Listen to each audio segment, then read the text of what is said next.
Welcome to Season 2 of WitchLit, a space to talk about the craft of writing and writing the craft.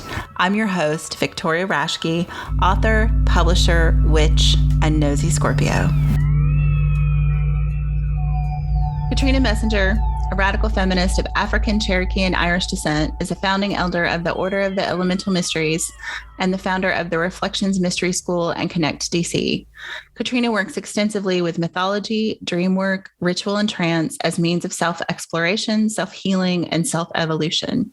She believes that any attempt to change the external world must be paired with the inner work of personal spiritual practice. She's the author of Descent, A Journey for Women, Dark Beauty, and Elemental Psychology, using Jungian psychology and the sacred elements for spiritual development, and has published articles in Reclaiming Quarterly and 12 Wild Swans. Katrina Messenger, welcome to WitchLit. Thank you. I'm really glad to be here. Thank you so much for the opportunity to discuss my book with you. Yeah, I'm excited. I enjoyed the book and can't wait to ask you more questions. But our first question for everybody is, why write? When there are other ways that we can communicate these days through podcasts or other mediums, why write books? Well, part of it is that I initially thought of writing as a way to get the word out about some of the things I was discovering in my research and in my practice and in my experience, that I thought would be a good way to share it beyond the people who could see me when I went around and did teaching around in the Mid-Atlantic area about the topics. And I was getting so excited about it. Folks said, when are you going to write a book? I mean, that was the way folks talk, back in the old days, when are you going to write a book about all this? Because I kept saying, well, I'm covering stuff, but I've already gone beyond it, but there's more to it. And they were like, well, then, you need to write it down. And I was like, oh, okay. And I guess I went to writing because that is part of my craft, right? It's part of the way I work in the world is writing. I spend most of my years out in the world talking as a political activist and as a technology expert. I spent most of my time talking and not necessarily writing, except if I was writing technical documents or something, or articles, editorials or whatever. And so when it came time for me to, okay, so how do I get this out? How do I get to the stuff I never get to in class? Writing came up forward as, oh yeah, I wrote for this, I wrote for that. Maybe I could, write now. I could sit down and start writing. The funny thing is I started writing this book as a way to get out of writing another book that people had asked for. And so, for that other book, which has never seen the light of day, every time I got bored with it, I would go over, let me just write a little short article, slip it away. And then, how about another little short article? And then this one article kept getting bigger and bigger and bigger, and that became Elemental Psychology. Mm-hmm. So at some point, one of my friends teased me because I still had a line in the book that says, that's why I'm writing this article. It says, Katrina, I don't think it's an article anymore. And so it just took over my life. Like I had to get this stuff down. And although it took me 10 years to write it, it was mostly because I was also doing other things, right? Mm-hmm. As we all do, we have lives. I was dealing with my chronic illnesses and the fact that I was going to go for early retirement from my work. But writing the book was the subject matter was the subject of such strong inclinations in me that I needed to share it. And as opposed to doing it, say, on a podcast, or that would be a series of lectures that going on forever, right? Because there's so much material there. And so by the time I would get to the last lecture, right, I would have to redo everything because everything had changed, right? So it was like, I might as well write a book and then just say in person, now, I used to say this, but now this, So I think it was a way to for me to get what I was learning and coming to understand out in one chunk and get it in somebody else's hands. So I can go on and do other things that I'm avoiding because I'm writing other things, the usual. I think it just goes to prove that writers will find ways to procrastinate writing, including writing other things. Yes. That'll teach that other book. Yeah. Yeah, I'll just write something else. Yeah. I love that. So you kind of gave us like the kernel for this book and why it came to be, but what was the process like of, because you self-published, right? This is a self-published book. So what was the process of like making that decision, and kind of how did you go through actually getting the book out in the world? Well, it was sort of like I was noticing, like, I have friends who are writers, including family members, and they were all going through different methods to get their stuff published. It was at a time where everything was changing so rapidly, and I wasn't quite sure where I could bring this book, right? In some of the early books that one of my friends gave me, I think it was Thorne, suggested that I make, the 60-second and the elevator speech and whatever, or the story of how my book go out. And I kept saying, well, I'm going to go on Oprah, and all that kind of stuff. But in reality, I wasn't quite sure where to go or what to do with it. And it was hard enough to write. And there were times where I almost walked away. Like I almost threw the whole thing away. I didn't know about such things as writer deserts. And it was really hard. And Ivo had told me a story that on one of his books, he had actually erased the whole book and started over at one point. So I was of the opinion, well, that's what I need to do. I need to erase the whole thing. And my brother and his partner in New Zealand wrote me and says, first off, send us what you have. And don't you dare delete it. Start over in a new file, and that's where you write. And don't go back looking at the book until you've calmed yourself the hell down, right? They like, this. My big brother was like, "No, you are not doing that." Oh, it's so important to have those cheerleaders in your court. It's so important to have them. Man. Yeah, it's like they came out the woodwork, and it was like, "No, you don't." So. And so I was, very humble and full of humility, walked over and opened up a blank page and started typing, And then at some point I went back to the manuscript, looked at it and says, hey, this is pretty good. Who wrote this? Because it was no longer recognizable to me as what I had been struggling with. It was a book, right? It wasn't Katrina's painful secret kind of thing, whatever it is I imagined, or her horrific fantasy. And so it turned into a book. And so the things that I had been writing, it was like, oh yeah, this goes with this. This goes here. This goes here. It was perfect. And so I learned a lot about the writing process. Since then, I've been listening to other writers. And I see that what I went through was typical. It's like those things happen.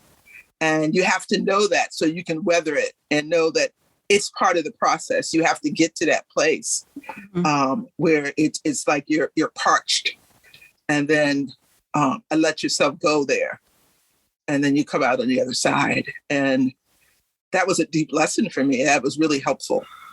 Yeah. And I do think that is one of those things that, like you said, I think it's important to have the cheerleaders, but I also think it's important to have, like you said, the writers in your life who've been through this, because even like I'm in the middle of writing book 6 and I'm at that point where I'm like, this is garbage. I don't know how to write a book. What am I doing? And then I'll put it away for a couple of weeks and go back and go, okay, maybe it's not garbage. Yeah. Maybe it just needs a lot of revision, It's right. It's such a process. And I think, when you're in the middle, like you said, of writing a book, you read it so often, you're like, this is terrible. Like because you get like that contempt of the familiar from reading your own stuff over and over. And yeah, it's a weird life. It's a weird life. And there's so many small M myths about writing, right? And, that I was telling someone recently that a person like Neil Gaiman scares the hell out of me because he just says, oh, I have to write a such and such and such and such. And he sits down and just writes it out. Right. And I said, to me, he writes books the way I write code, because I can write. I'm also do software development. And I said, like, I don't have to like be in the mood to write the code. It was like, oh, this needs to be done. Okay, done. Right? That's how he writes. And so every time I think about him, it always sends shivers to me as a writer. But every writer is not the same. And he's a master of the craft, right? And wherever I am on my road of self-discovery and evolution as a writer, I'm not there yet. And so to compare myself to him, or Toni Morrison, who wrote every night after she put the kids to bed, right? After working all day, helping other people get published, right? So these people are like, they're like gods, it's like their writing process is something to behold, but that's not where I'm at. And permission to be where I am is what I teach every day, in my school, in my order, in my tradition, and in my community, right? Yeah. And so here I am going, oh my God, I'm not like Toni Morrison. I should be working on this on a regular basis. And it was like, oh my God, that's insane. That's not who I am. Yeah. And it's not how I have to work. And then it's like, we have to also be really cognizant of our own limits. Like for me, it was like, I'm very much a spoon person, right? Do I have enough spoons? And so me trying to think that I can do something and commit to doing it every single day without fail is unrealistic. And it's setting me up to feel bad about myself. It doesn't set me up to feel good about what I'm able to do. And so I had to pull myself. It was like, I can read about them and their process because they teach me about how the process works. But I can't model what I do after them. It has to fit me in my real life with my real circumstances in my life.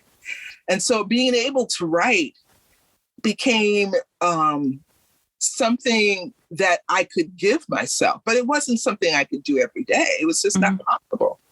And hooray when I can do it. At one point, it was sort of like if I got 2 writing sessions in a week, that was considered, I was ready to win, the Super Bowl. That was fabulous. Yeah. And I just think those realistic assessments of what you can and can't do is so important. Mm-hmm. I think it's important what you said about there are a lot of myths about writing. I think that's, I did graduate degree in creative writing and poetry, which has nothing to do with writing novels in reality. But I think it made me a better writer just because of the revision process and, the specificity of language in poetry. So I think you can learn a lot of things from other writers and from reading other stuff. But like you said, when it comes down to it, it's your writing and how you work and how your brain works. And actually, Neil Gaiman has said something really interesting about that. It's like only you can tell your story. Yeah. There's a story that only you can tell. And, you're the person who's going to have to figure out how to do that ultimately. Yeah. So. And you can't set it up so that you fall on your face, fall on your face because you have unrealistic expectations. Mm-hmm. The other small myth that I had to small M myth was that you're a writer when you're writing, when you're actually in the process of writing. Mm-hmm. And if you're not writing, you call yourself a writer. And that was huge, right? It was like, well, I'm having breakfast. That means I'm not a writer because I'm not writing right now. And that's how I would talk myself through that. And then finally, it was the idea that a writer has to think. The writer has to have their creative side fed.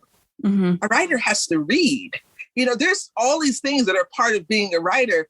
And writing is one of the ways you get to see the artifacts of that process. But that's not the only process. Right. And being able to know that, like I discussed these ideas with people all over the place over those years, 10 years or more. My best friend Kelly and I, we talked about this kind of stuff every single day for, years. And so the idea that all that was wasted effort, that wasn't part of the process, is like, no, that was me being a writer, figuring things out and getting excited about a topic. And so, those small M myths get in the way of people being able to feel that is something that they can do. Mm-hmm. And I agree totally. For you, like what is the thing that most feeds your creative well for writing? Like what is the thing that you really draw from, do you think? Reading. Reading is a big part of it. But actually, of my multitudinous list of titles, I spend a lot of time in you might consider it meditation, but it's in contemplation. And I spend a lot of time just letting things, walking through, you could say, the mansions in my mind. I'm a mystic, so I really, the same skill I use as a technologist to understand complex systems and be able to navigate, put them all into my, cortex, and then navigate through them to figure out how they work or why I was not working, is the exact same way I approach my spiritual work. I go to that area and I look at things, I pull in patterns, trends, things I've read, things I've seen, things I've experienced, things my clients, my students experience, friends, whatever. And I look for the thread and I follow the thread, and then I get to, oh my goodness, I see now. That's the pattern. And my work as to get certified as an archetypal pattern analyst brought all those skills together. And so I do that when I do the analyzation of myths and archetypes and stories and even news and dreams, and draw out the patterns, the large patterns. But it's similar when I was going through and reading about all the ways the ancients use the elements to characterize human diversity. And then comparing that then to what Jung was doing. I said, oh my goodness, he drew from all these. This is where his source material is. And that came from me reading and then putting everything together. So that reading and then having time to think, those are critical. Yeah. And interesting you say reading, because I was reading, not interesting. I think a lot of writers get their inspiration from reading other stuff widely. But while reading your book, I was like, this would be a great book for writers to read, especially fiction writers who develop characters, because they're, in addition to understanding ourselves, I think to be a writer who develops good characters, you have to understand yourself. Yeah. And how your brain works and how you function. And then to make, characters on the page who really come to life for people. And I was like, this would be a great book for writers to read for that reason, to really think about like character motivation. Because, as a fiction writer, I've sat through a lot of like goal motivation, classes on how to develop characters. And you're just like, I don't want to read that anymore. Like what's the foundation for that? Like, that's what I want to talk about. And your book is what I think the foundation for those kind of classes are actually. Oh, okay. Yeah. Yeah, I can see that. One of the books that I read was some of the master book of characters, the story plots. And I was going through and picking out, there's an archetype. That's the story of so-and-so, so-and-so. Oh, I know where they got that from. And so it was really fun for me. And when people would ask me, it was like, Katrina, you know a lot about myth. I said, well, yeah, but I know a lot about patterns. And here's a great book, Master Characters. Yeah. And so that was part of the input to my process in writing my book. So I could see how it could go back the other way as well. That's interesting. I like that. Yeah. Another marketing venue, perhaps. Yes.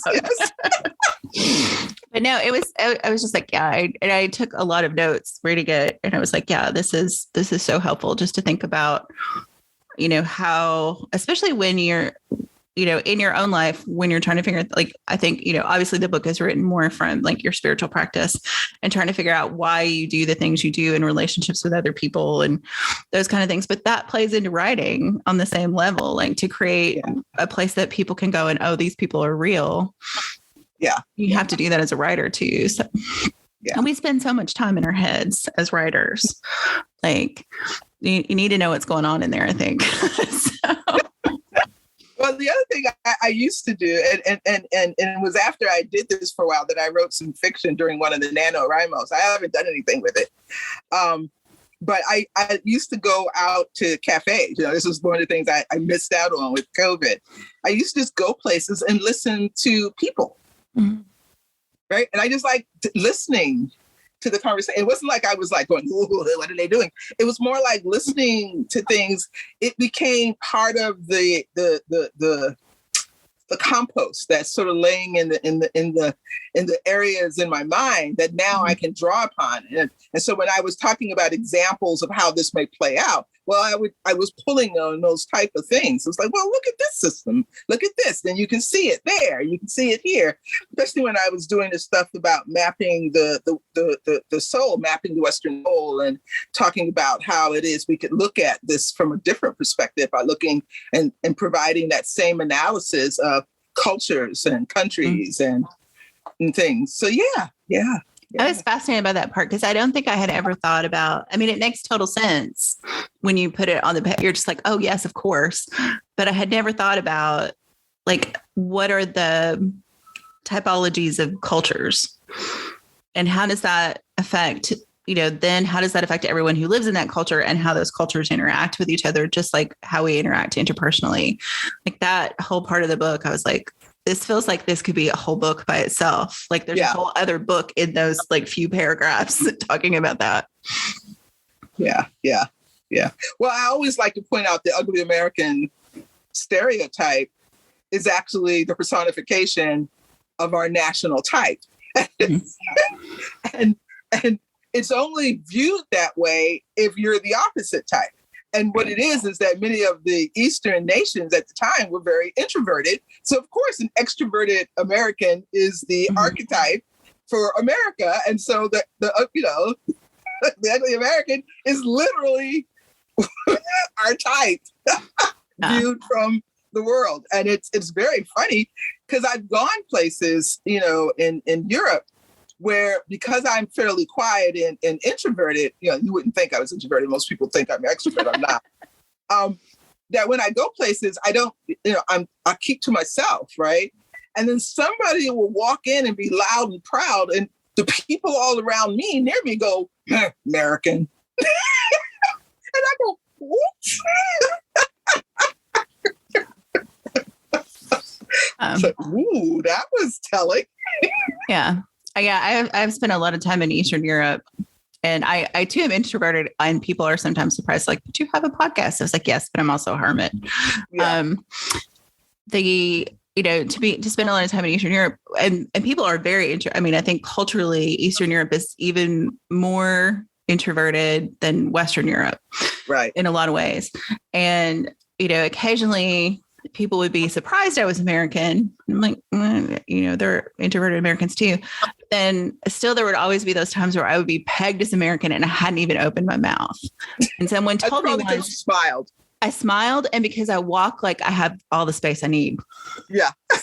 And I was like, that is really interesting. Is that even though, so there's still these cultural things, even as introverted people, that we carry with us because of the culture we're from. And I was like, that totally makes sense to me.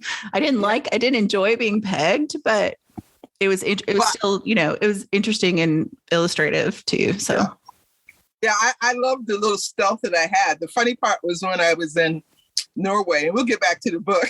When I was in Norway, people started speaking to me in Norwegian, and I'm like, okay, hold on, because I don't mind being thought of as Cuban. I don't mind being thought of as Samoan. I don't mind being thought of lots of cultures I've been in, but there is no freaking way that you think I'm a Norwegian. Or that you had lived there long enough that you had acclimated, I guess. But they had a large African population there. There was a lot of intermarriage. So in fact, a lot of Norwegians in the capital city did look just like me. Mm-hmm. So it was pretty funny. I was like, oh, come on.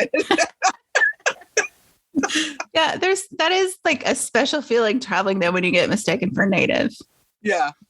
Like my husband is from Trinidad and is, a very large Black man. And we've traveled many times in many big cities. And especially when we're in London or New York, people will come up to him and ask him for directions. And he's like, I don't live here. Yeah. And why would you ask me? You just look like you know where you're going. Yeah. That's just like the personality he has. Like he is wherever he is, he knows where he is. Yeah. So. Yeah. So I tell folks, I say, apparently I look Norwegian. And that's one of my inside jokes. Yes. I like it. Go ahead. But getting back to the book, although you and I can talk about all these other things forever too. Yeah. I feel like, knowing that you wrote this book over such a long period, and then it's very footnoted, and like, so what does research on a project that long look like? Because it's clear you've done that part of it too, like, just through the footnoting and all of that there's a lot of research that went into this book too. So I'm curious what research for a book that you're writing that long looks like, because it seems like your organization of that had to be pretty stellar, because I would not have remembered something I read like 4 years ago to footnote in something. Well, there was a moment where toward the end where I had to go quickly and look at some things to make sure that if I should put quotes around what I wrote or should I just do a citation, or just, think that I paraphrased it and then do a citation. So I had to check certain things. And at one point I had wrote almost half of a section and then realized that it all hinged on me remembering something in the one book that I remembered it in the right configuration. Mm-hmm. And it was like, this could be done, or it could be totally neural. I think I better stop and go check, mm-hmm. and that little thing came up because, it was totally, I had remembered it incompletely, and I had it backwards. And so I sat there and read over, says, why did this make sense to me? And then I'm reading it through and I said, oh, I know what I was trying to get to. Okay, got it. But it was, let's just say I learned a lot from that. So I'm working on a book now that's tentatively titled Body Wisdom. And again, I'm dealing with a lot of citations, a lot of research. I'm reading a lot of research. It's a lot of other people's books, just tons of stuff. And I had to get a place to store it in. So I got Zotero, and then I was already writing in Scrivener. But some tools are made for writers, mm-hmm. and I heard about the Zotero and what's the other one, Mendeley, is citation management systems from people who are doing dissertations and mm-hmm. scholarly publications. And although I've been published in one juried journal for my craft, archetypal pattern analyst, I'm not quite sure I'm ready to go to, some of the other journals, but I've actually looked at them and thought, what, actually, I'm doing the level of research that these people are doing. Maybe they will accept an article from me, mm-hmm. But yeah, it's a lot to keep up with. And the answer now is get yourself a program and put that stuff in it. Yeah. But the other part is I'm learning that I'm used to like taking a book, go somewhere and just being totally absorbed. And it took me 20 years before I would write in a book. Because I grew up, books were sacred, and so you couldn't write in it. And so I finally got to the point that I could write in it, but I use pencil. So now I'm sitting there scribbling notes. This is really important because of this links to this, and I have all that. And that's how I used to work. And now I'll still get a book and do that sometimes, but I find that it's easier for me if I get the book on Kindle so I can highlight and annotate in a system that's already typed. Because mm-hmm. having to translate all that back into electronic form from a book is kind of, and the old way we used to do it was take, stacks of index cards with us to the libraries. And yeah, you're shaking your head nodding. Yeah. And that was hell because writing down every single quote you came across and all the information so you could have a footnote, next card. And then sometimes the things were so in depth, you wanted to write down several things, right? So now you have cards with separate rubber bands on them to separate them. That was nuts. Okay. Yes. Oh God, I remember this so much. Yeah. I got to where I bought color-coded index cards. Yeah. So what I did a lot is just if I could, I would grab the quote when I was reading it, if it was on electronic form, like especially on a lot of those scholarly texts.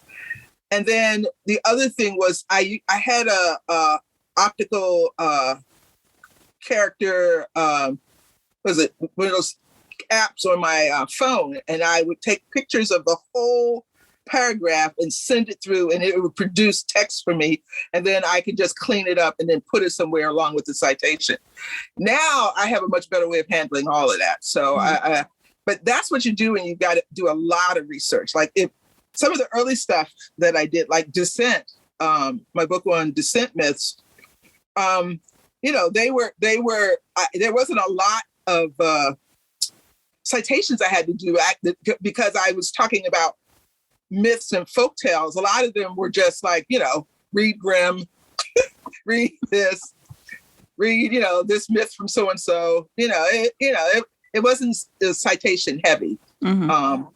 But now I'm getting to a place where I'm doing research in an area that it's going to be really heavily cited work. And so I had to get a real management system for it. But yeah, so I learned the hard way all through to take it seriously. And if you're doing nonfiction and you're not reading the reading in the area of study, and you're not reading the tangential things in the in the cultural and science and religion and all this other stuff, then you need something. You need something to help ground your work in reality. It can't just be straight, unlike fiction, which can be triggered by the outside, information, like how Toni Morrison wrote the whole Beloved from a news article she saw, right? Mm-hmm. But the thing is that for nonfiction writers, you got to have something that this thing sits in, right, and is a part of, and it follows in some path of the craft that you're trying to extend, expand, and experiment and discover. So you got to, if you're not doing that, what are you doing? What are you saying about where you fit into the overall legacy of the work that came before us? I always say we stand on we stand on the shoulders of giants, and we need to remember them. Mm-hmm. No, that is very true. Yeah. So I was thinking about the book. I am more familiar with Myers-Briggs types just because those are more available in popular culture. You take the test at work 1,000 times. I took in college, all those kind of things. But I know that there are certain Myers-Briggs types that are more likely to be writers. Like I'm an INFJ. So writer is the first thing on the list of things you might be as an INFJ. Yeah. So do you think in the work that you've done for this book and as a writer, do you think, I don't know, I just feel like there's a thread that would be interesting to follow about what your Jungian typology is, and then how that then affects your work as a writer, the process and all of the things you go through as a writer. And I don't know that I have a specific question, but I just wonder if you thought about it that way, or if that had occurred to you. Well, there's a couple of things I can say about it. Number one, all types can be creative. All types can be inventive. All of them can write. All of them can do. I mean, it's we always have to be very careful when we talk about typology and then what they do with it. Mm-hmm. And we're each individuals, and so it's not whether or not they write; it's what they write about, right? Whether they're far more likely to write about. So. Say, for example, if in this society, being an intuitive, you're in the minority. And so we tend to take an outsider view when we look back at society as a whole. And so you'll find more of us in those things that are considered, outside until they get popular, and then they get flooded with the other type. So for example, early science fiction was mostly intuitives. a lot of the counterculture movements were mostly intuitives. But as soon as they hit a place where people could see them and they were seen as something really interesting, then the sensates joined in. So it winds up at the end, the sensates, usually the first thing they do is push out all the intuitives. Because we're still trying to experiment, and they're like, no, we like what you found and don't ever change. And you see that in most movements, in most religions as well. Yeah, they push out the intuitives, the mystics, and the shaman. But the thing is that the best mix for teams is, of course, to have people of enough diversity that more of those strengths are brought to bear. But there are certain things that will make each type happier, right? So I'm an INTJ, and we don't handle authority very well unless we think the authority actually knows what they're doing. And when and if they actually know what they're doing, we will be their best employee because we appreciate mastery. Whereas, an ENFP may find it kind of like, it's terrible that I have a boss who doesn't know what they're doing. But more importantly, it impacts the importance of my work because priority is very important for introverted waters, introverted feelers. And so it depends. Did I say Yes, INFP. Yeah. So the thing is that each type will have different things that are important to them. And in many ways, in one of those sheets, I think one of the tables, I list those statements. I said, in many ways, the one that sounds like your clarion call that you would put on your flag to fly into battle is your type, right? Because that,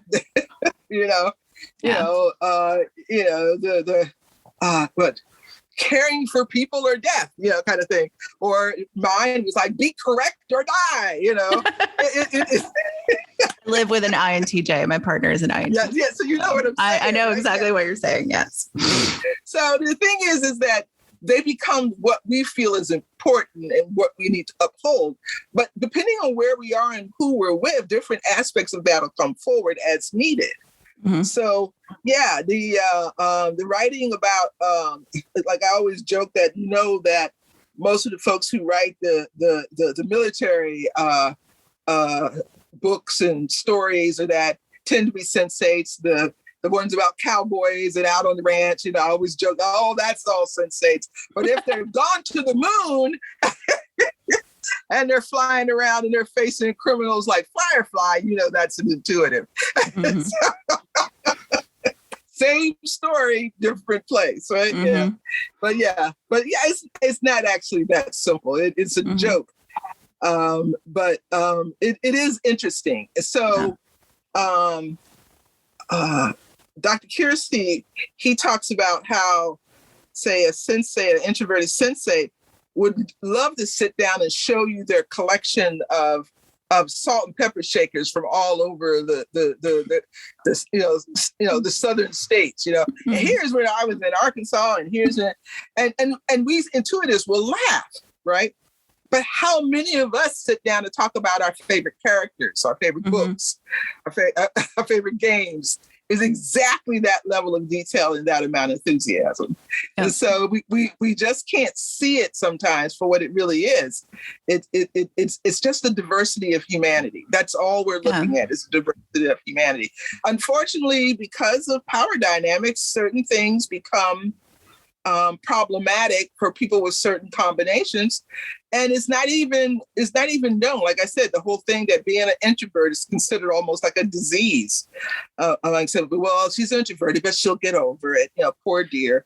And in most fiction, that's what they do. Yeah. And as if, being introverted, it was a character defect, Yeah. I've never quite understood that. Like, everybody can't be loud. Like everybody can't have the exact same. You've never been in my family, right? Everybody can't be loud. All be loud. Okay, sometimes everybody can be loud. But I was sitting but I bet even all those sensate people have different characteristics too, though, right? Yeah. It's just like, Evo and I were joking. He was saying a Cuban family, and I was saying African-American family. And someone said, yeah, and a Jewish family. We all come together. It's like a bar. We all meet up at the same bar. No one for blocks was able to hear anything for a week. Yeah. So it's truly, yeah. It is what it is. It's that whatever is the majority is the standard by which everyone else is judged. Mm-hmm. Yeah. Right. And so in the US, being an extrovert is the definition of healthy. Mm-hmm. Whereas like you said, in Eastern Europe, right, being an extrovert is the person who's trying to get attention. Yeah, if they had more confidence, they wouldn't have to compensate like that. Yeah. Right? And then you go to Asia, many Asian countries, traditional countries, the only ones who talk a lot are the women, because that's considered womanly, because to be quiet is considered the strength. Mm-hmm. So if you talk too much, you must be a woman. Think about that. Yeah. Everything gets projected onto. It's like whatever is the cleave of projection. That's where it goes. Yeah.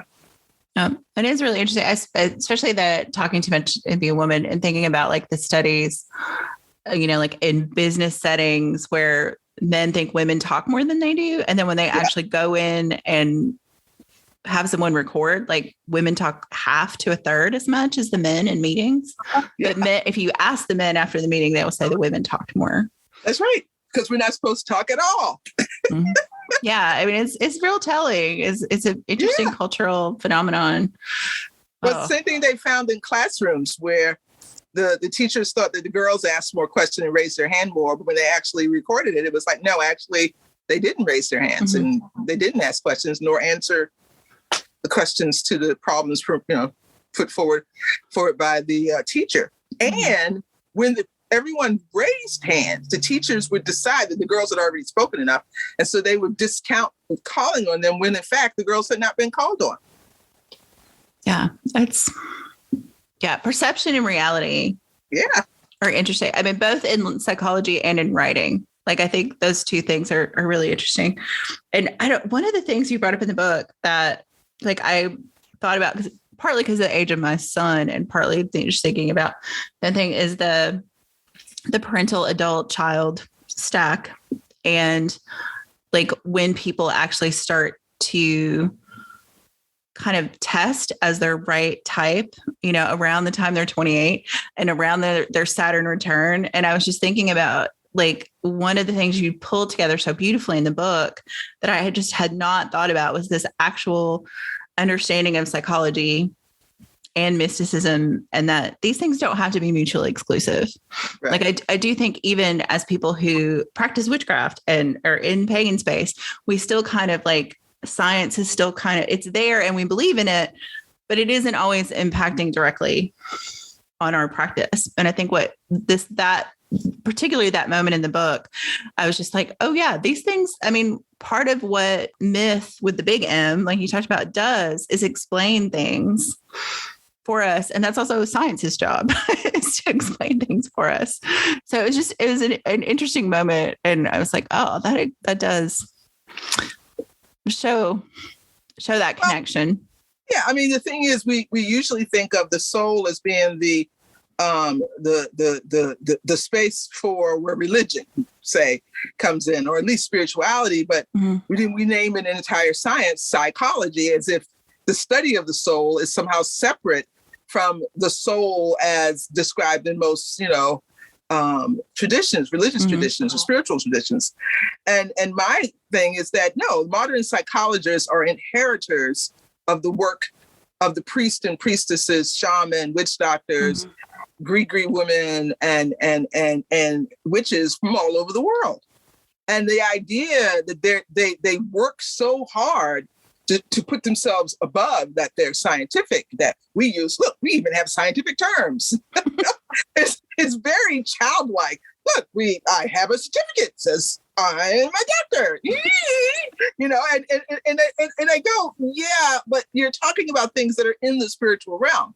And so now even more, psychologists and social workers and counselors and therapists and analysts are reaching into the spiritual realm to get practices and understandings and pulling it into the psychological realm and refusing at times, some of them, acknowledge the legacy, but so many of them don't acknowledge the legacy of where these things came from. And that they it's not a problem with them using it, but the problem is them not acknowledging that they are part of the same vein of work. Right. And we've had collections of pagan counselors, psychologists, therapists, and analysts get together online. There used to be a Yahoo group, and now it's a different kind of group. And I was told that I was always invited because I tended to know more about Jungian psychology and its connections to the ancient wisdoms than anybody else. And I said, hey, yes, and I'm the mystic. I am firmly on the mystic side. Right. And so what does that tell you? Right? What does that tell you? That this separation is a desperate effort on the part of psychology as an industry to be accepted as a science. But the whole point of it is, this is something I'm working on in my body wisdom, is that magic is both a science and an art. And we are doing magic every single day, but we're calling it by different names. And as a result, people don't realize that magic is an integral part of our lives. Just the fact now that you and I are talking over interfaces made with rare crystals, with electricity, fire flowing through them in the form of light and heat, and moving from thing to thing and interconnecting with another realm called the cloud. And from that cloud, we're able to communicate, show pictures, share information, send documents back and forth. And we just walk around like it's just normal as the sun coming up. What did we say about sufficiently advanced technology? Yes. That's Arthur C. Clarke, right? Advanced, yeah. It's funny. My husband and I were talking yesterday. We're in Silicon Valley, so he works in the tech industry. And I was joking about him going to the office with his tech witches. And it was a joke, but you're right. It's kind of real. It's real.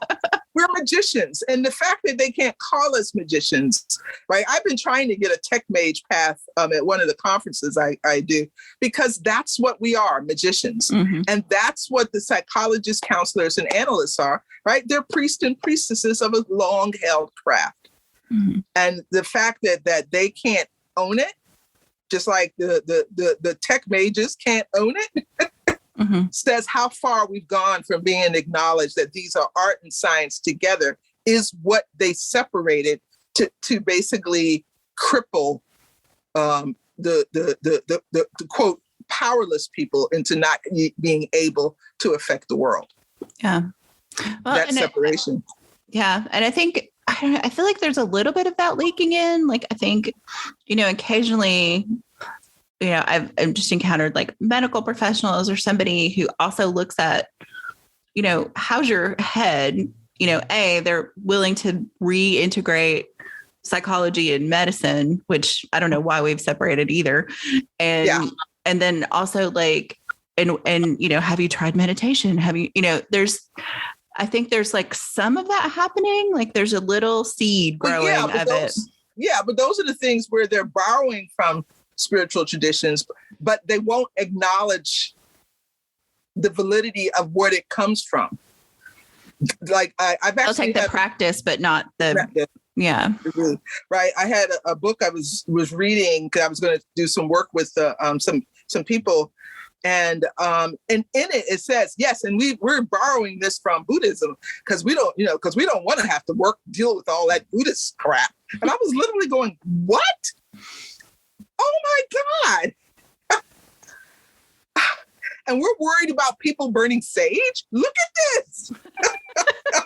Like there's other appropriation going on. Yeah, there's a whole mess of it going on already. Yeah. So and so that's a part of that. And it's good but there also needs to be, it's just like, we need to recognize the African American contribution to rock and roll, right? Or we have to recognize the role of women in developing what is now called medicine. Mm-hmm. We weren't just the ones who got medicated. We were the ones who were doing it, before the AMA pushed out midwives and unlicensed them in many areas. Mm-hmm. So the thing is, we have to remember the history. Why is it that these are the only people who are, quote, can work in that area? It's because they basically burned, killed, basically humiliated all the other people who had the gifts. So, so they're the only ones that we can go to.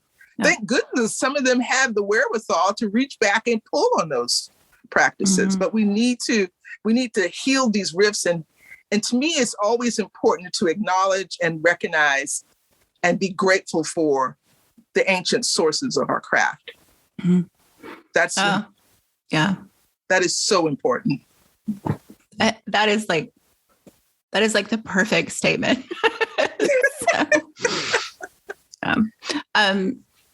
And I think a good place for me to ask, you've already mentioned one upcoming project, but do you want to talk a little bit more about that, or do you want to let people know where they can connect with you?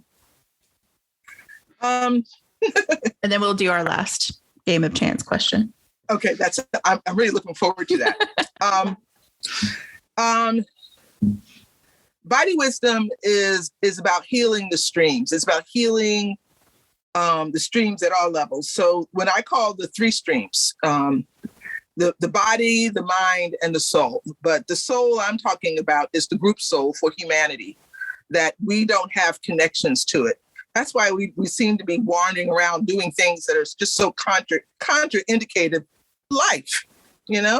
We're chopping down the trees that provide oxygen. We're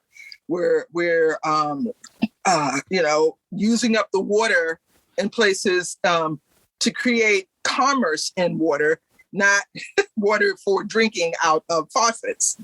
We're doing all these things and we're pretending like the repercussions don't exist. Although now no one is stepping up and saying there's no such thing as climate change. They're too busy running around like their heads are cut off.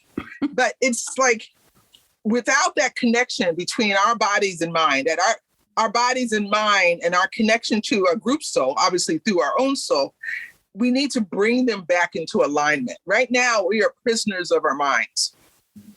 We are prisoners of our minds. We create culture and systems that are anti-body, that don't support life. And the only way we can justify that is if we think that our minds can exist without our bodies. And I'm always saying that the film The Matrix was an excellent, it set up a great symbolic representation of what exactly has been happening to humanity since the dawn of the industrial age. And that is the dehumanization of people into like robots, mm-hmm. into bots, interchangeable bots. And it shows up in lots of different ways. But the main reason that I bring it up now is, if you realize that's the problem, then there's only one solution, and that's for the bots to rebel and leave. Mm-hmm. And right now we're dealing with the Great Resignation, which is exactly that. Yeah. People are saying, I'm a human being and you got to treat me as a human being, mm-hmm. or I'm leaving. Yeah. And that is the greatest thing. The Great Resignation is the greatest thing. And it may allow us to move to the next stage of our development as a species. So we can grow the hell up and act appropriately with our fellow beings on the planet. But that's what the book I'm working on is about, is examining the ways in which our inability to connect directly with our bodies is interfering with our ability to have a positive impact on the world. Yeah. Well, I'm looking forward to reading that too, as I have already ordered your descent book. Cool. And then you said, where to connect with you. Where can folks connect with you? I was going to say my website, but I last discovered while I was working on a huge project that my website is kind of like messed up. So they can connect with me on Facebook for now. Mm-hmm. I hardly ever go on it, but Angela goes on and she will bring things to my attention. God has blessed her. Great. Okay. Yeah, and I'll make sure there's a link to Facebook stuff in the show notes for everybody. Yeah, so I'm on there as Katrina Messenger, the author. I also have a personal page, but you know, if you want to connect with me as a teacher and a writer, then go through the author page, and then and then sometimes I'll pop up on either my schools. So it'll be Reflectionist Mystery School is on there, Connect DC is on there. Mm-hmm. Yeah, I saw there's like a dark moon or new moon meditation with Connections DC. We do meditation. I watched a couple of those. We went online with our ritual because we do all the solar rituals. And right before Angela and I had talked about doing a full moon meditation in person. So we were doing in-person full moon meditations, and then COVID hit. And it was like, oh my God, what do we do like everybody else? And so we moved everything online. So we did the rituals online where everybody was online so that they were doing it over Zoom. And and so Angela said, I'll just do the full moon meditations there. And then I was joking. I said, well, I could go on and do my rant. And so we agreed that dark moon would be the best time for that. So. No, I enjoyed those a lot. Okay, so I'm going to roll and die. And this is the part where, although I have said initially with the podcast that, this is an opportunity to talk about things we're not supposed to talk about, but really the whole podcast works that way. In some ways. But this is a more specific pointed question. So if I roll, depending on what number I roll, we'll talk about death, sex, religion, politics, or money. And if I roll a 6, you get to pick your topic of choice. And you got a 6, so you get to pick. There were no interference from. What were the choices? Death, sex, religion, politics, or money. Let's talk about money. Okay. This is one of my favorite questions for writers. Is there something as a writer that you are absolutely not willing to do for free? Or is there something as a writer you would never do for money?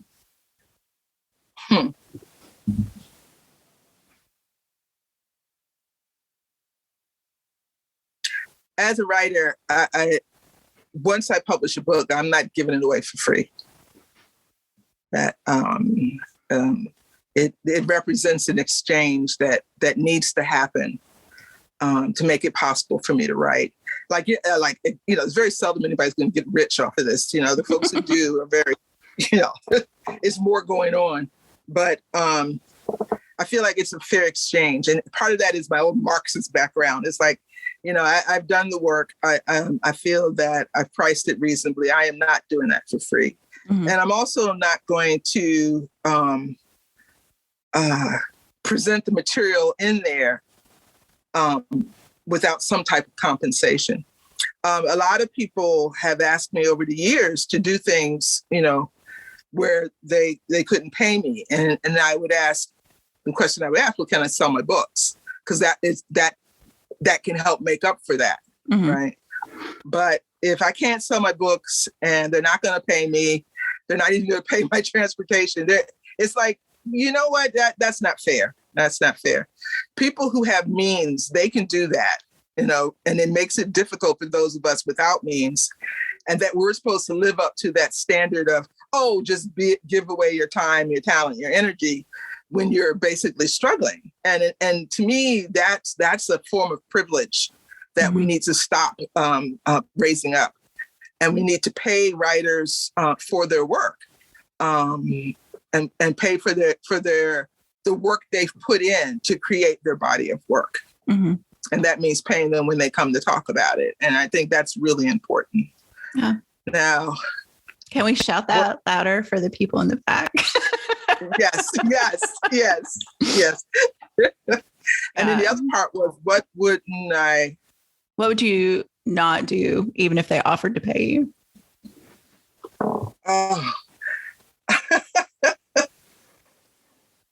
Well, I'll tell you a story. And this is something Angela could have told you. Is that I always have stories. That's also how I teach. Hey, then that makes you a great podcast guest. Oh, good. I did a newscast thing about that woman in Delaware who said she was a witch who was running for Congress, who said she had been a witch. And that and come to find out, no, she wasn't a witch. She had been to something she thought was witchy, and she joked about sitting on the altar of something, and I was like, no, you didn't. No. So anyway, so they were, because she was running for office, and there was something about her being a Republican or whatever, that they were looking, here in DC, they often come to the pagan community looking for someone to speak on behalf. And what everybody does is they all send them to me. Unofficial witch spokesperson of DC. Yeah. And so one of the things was I went on the news and explained, and they walked around in my temple, and they found a broom on my porch, and they were like really excited, and we made a joke about it not being like in Hogwarts, in Harry Potter. And so there was a couple of things, and so it went on the national news, and it got syndicated all, and lots of people saw it. And I got all these things from people. I think it was back then it was on Facebook. It was either Facebook or LiveJournal. I think it was Facebook, who were saying, thank you, Katrina, because they always get the crazy ones to do a thing about witches. And so they were really happy with me. Well, I didn't know how far this stuff went out, but apparently there's this restaurant. Well, I don't know if she's still around. It's here in DC. That's pretty famous, called Cafe Nora. And she has Cafe Nora, and she had another restaurant. And she's a local, bigwig. And she saw the report and decided, she's a witch that people know about. They've seen it. I'm having a dinner party. So I got contacted by her to come read tarot at her party. For free. No, I assumed. Oh, she offered to pay you. Right. And they were going to, each person would pay me. So there was money, and I was like, you know what? I'm not entertainment. I am entertaining. I am not entertainment. Yeah. That sounds like that would have just been deeply unpleasant. Yeah.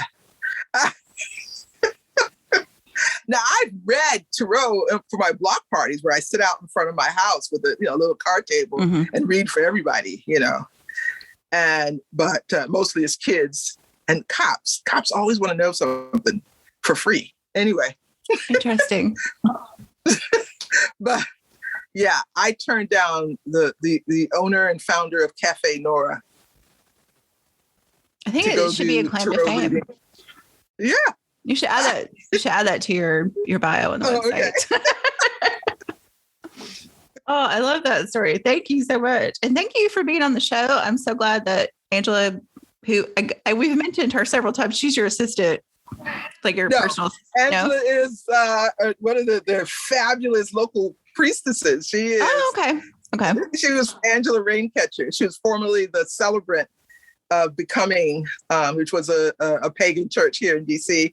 And she's now a member of my tradition. And she is powerful priestess. She's the convener of Connect DC now. Oh, excellent. And she was the founder of DC Pagan Pride. So yeah. Oh, awesome. Okay. Well, she reached out on your behalf and then we connected. So I'm just grateful that all of these lovely connections have happened through the podcast and I got to meet you and have you on the show. So thank you. Thank you. I really enjoyed myself. And as you can tell, I spend a lot of time enjoying myself in conversation. Well, I'm happy to have contributed to that and be part of it. So thank you. All righty. Thank you, darling.